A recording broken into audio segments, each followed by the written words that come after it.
अतिरिक्त मुख्य सचिव देवेंद्र सिंह ने लोहारू का दौरा कर राजकीय बहुतकनीकी में अधिकारियों की बैठक ली और सरकारी कामकाज एवं विकास कार्यों की समीक्षा की। इस मौके पर उन्होंने लोहारू के सरकारी अस्पताल में प्रसूति के लिए एफआरयू यूनिट स्थापित करने व लोहारू में टीबी मुक्त किए जाने की बात कही।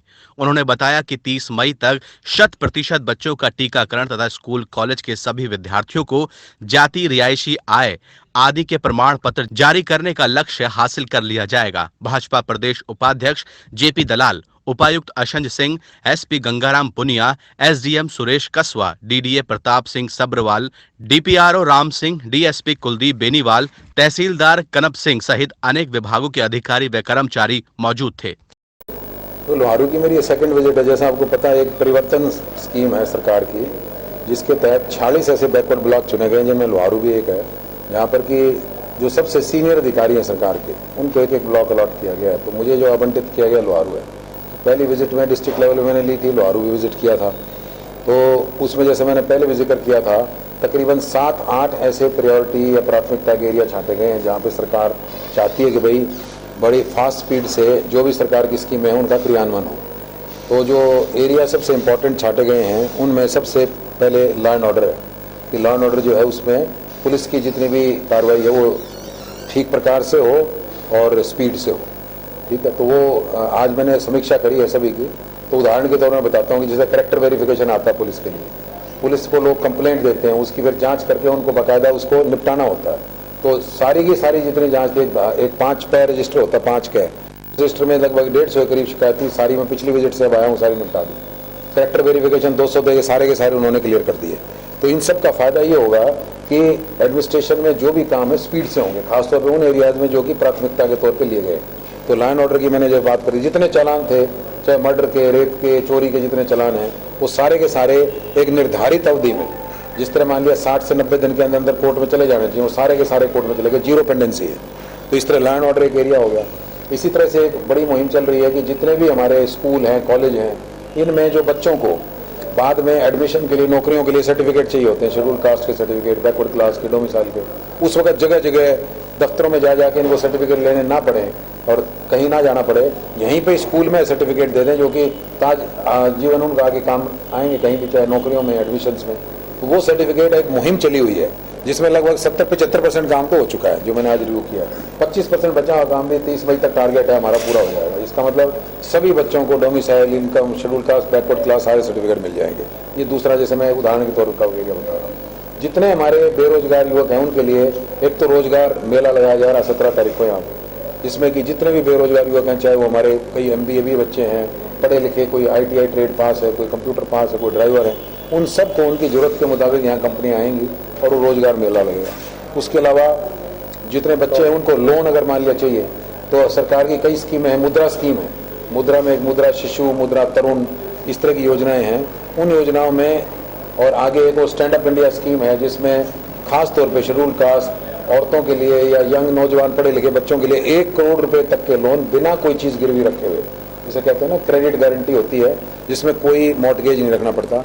वो स्कीमें अलग अलग, कोई 5 लाख तक की है, कोई 50,000 तक की, उनके लिए विशेष तौर पे हमने समीक्षा करी है। वो काम शुरू हो गया है, जिसमें बच्चों से जिनको भी मान लिया इस तरह अपने छोटे छोटे रेडी वाले हैं, कोई जूते गांठने वाले हैं, छोटे माइक्रो यूनिट्स हैं, उनको कोई लोन चाहिए, कोई तेल की गाड़ी लगानी है किसी को, उन सब के बाकायदा लोन अब जो यहाँ पे लीड डिस्ट्रिक्ट मैनेजर भिवानी के वो यहाँ मौजूद थे। बैंकों की ब्रांचेस को कह दिया गया है कि टाइम बाउंड मैनर में सारे के सारे लोन वो मंजूर कर दें जिनको भी जरूरत है इन सारी स्कीमों के तहत। तो ये एक बहुत बड़ी योजना है जिसको अब रिव्यू भी करेंगे, लगातार आगे भी रिव्यू करते रहेंगे और उसमें ऑलरेडी कार्रवाई शुरू हो गई है। इसी प्रकार से जिस तरह एग्रीकल्चर है, एग्रीकल्चर में माइक्रो इरीगेशन है, स्प्रिंकलर स्कीम है, इसमें लगभग 1000 हेक्टेयर के करीब एरिया हमने इस बारी सोचा है कि वो कवर करेंगे।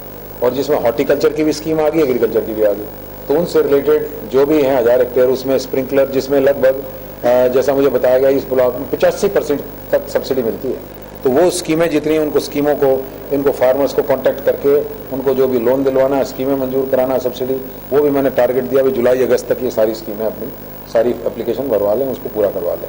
इसी प्रकार से जो हमारी पुलिस की होगी, एक एजुकेशन की होगी, पार्क बनाने का जिस तरह ब्यूटिफिकेशन का काम है लोहारू में पुलिस से रिलेटेड और म्यूनिसिपल कमेटी से रिलेटेड है कि एक तो जितने भी खास तौर पे ये छेड़छाड़ के महिलाओं, छेड़छाड़ के लड़कियों, छेड़छाड़ के जो मामले के बारे में कि उसमें बाकायदा बोर्ड लगे, हर एक जगह बोर्ड पे लिखा हो भाई SHO का, DSP का क्या नंबर है।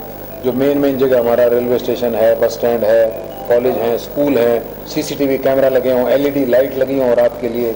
और ऐसे जो स्ट्रेचेटिक हवा मोड़ है कौन सा था जहाँ पे बताते हैं एक्सीडेंट ज़्यादा होते हैं, वहाँ पे कोई जगह यहाँ 2-3 जगह पे रेड लाइट लगानी हो, जहाँ रोड इंप्रूव करनी है, नानी टोटा का मोड़ है वहाँ पर अगर इम्प्रूवमेंट करनी तो ऐसा वो जगह आइडेंटिफाई करी है जहाँ पे कैमरे लगाने, रोड इंप्रूव करनी, LED लाइट्स लगानी, पार्क बनाने म्यूनिसिपल कमेटी में, जिससे कि यहाँ ब्यूटिफिकेशन, उसके लिए भी साइड में डी साहब और दलाल साहब भी जाएंगे।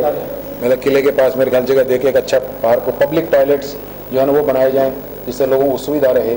तो वो एक योजना जो है उसको हम स्पीड से आगे क्रियान्वित करेंगे।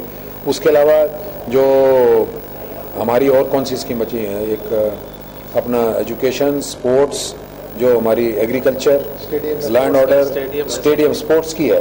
स्पोर्ट्स में जिस तरह हमारे 3 स्टेडियम है, लोहारू मेन से शुरू करेंगे कि वहाँ चाहे हमें सरकार की तरफ से हम इक्विपमेंट लाएँ, चाहे CSR एक रिस्पॉन्सिबिलिटी, बड़ी बड़ी जो कंपनियां हैं क्योंकि इंडस्ट्री का चार्ज हमारे पास, उनको भी प्रेरित करेंगे कि CSR एक्टिविटी बोलते हैं, कॉर्पोरेट सोशल रिस्पॉन्सिबिलिटी, उसके तहत जितनी भी चाहिए एक्सीडेंट से रिलेटेड और ये अपना इसमें इक्विपमेंट जो स्पोर्ट्स का लाना है, कोई जिम बनाना है, स्पोर्ट्स कम से कम 5 खेलों की सुविधाएं हों हर स्टेडियम में, चाहे जो मेन स्टेडियम है जिसमें डिगावा है, कागड़वा शहर, लोहारू शुरू करेंगे, वो सुविधाएं उपलब्ध कराई जाएं CSR एक्टिविटी या सरकार के बजट के माध्यम से। वो भी हमने प्रायोरिटी पे लिया है, वो भी हमें उम्मीद है। हॉस्पिटल की सुविधाएं अच्छी मिलें, खासतौर पे प्रसूति वाला जो विभाग है वहाँ पर पहले FRU यूनिट नहीं थी जिसमें एक एनेस्थेटिस्ट चाहिए, एक पीडियाट्र, एक वो चाहिए आपका गायनेकोलॉजिस्ट चाहिए।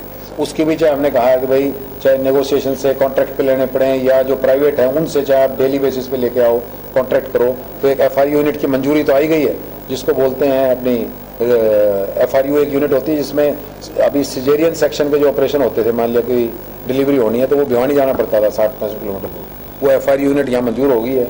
और उसके लिए जो स्टाफ है उसने CMO ने मुझे अश्योर किया है कि वो जल्दी ढूंढ के स्टाफ भी, बल्कि नेगोशिएशन में उनको पावर है कि नेगोशिएशन पे कॉन्ट्रैक्ट पे रख लें, चाहे डेली उस पर इनको प्राइवेट सेक्टर से लेके आएँ।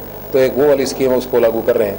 तो वो और जितने बच्चे हमारे अनइम्यूनाइज्ड हैं, लगभग हमने एक वच्चे को ट्रेस कर रहे हैं। 242 बच्चे ऐसे थे जिनका टीकाकरण नहीं हुआ था। अब उन्होंने अश्योरेंस दिया मुझे 30 मई तक 100% सारे बच्चे पूरे कवर हो जाएंगे, कोई भी एक बच्चा ऐसा नहीं मिलेगा। इसी तरह एक स्कीम हम सोच रहे हैं कि TB के यहाँ पे तकरीबन 150-200 के करीब पेशेंट हैं, तो उनको एक को ट्रैक करके उनको बाकायदा सरकार की तरफ से मुफ्त दवाई दी जाए और एक को ट्रैक किया, पूरा 9 महीना कोर्स होता है। तो TB फ्री डिक्लेयर करेंगे लोहारू कंप्लीटली। कोई भी बच्चा ऐसा नहीं होगा जिसका टीकाकरण ना हो, कोई भी ऐसा पेशेंट हो जिसमें कि TB का इलाज ना हो रहा हो। ये हमने एक बीड़ा उठाया कि यहाँ लोहारू में जरूर करेंगे। तो इस किस्म की कई योजनाएं हैं जिनको कि बड़ी स्पीड से हैं इम्प्लीमेंट करने की योजना। जो वैकेंसियां हैं वो भी जिस तरह BDO, तहसीलदार, ऑर्थो के डॉक्टर, उनके बारे में भी हम आगे गवर्नमेंट से जहाँ भी स्टाफ जैसे मिलता जाएगा उसको भी अवेलेबल कराएंगे। तो वो भी दोबारा हम लगभग 15-20 दिन के बाद, महीने में कम से कम एक चक्कर मिनिमम, वरना हो सकता है दोबारा 30 मई तक दोबारा एक चक्कर लगा के फिर से रिव्यू। तो ये रिव्यू लगातार चलता रहेगा।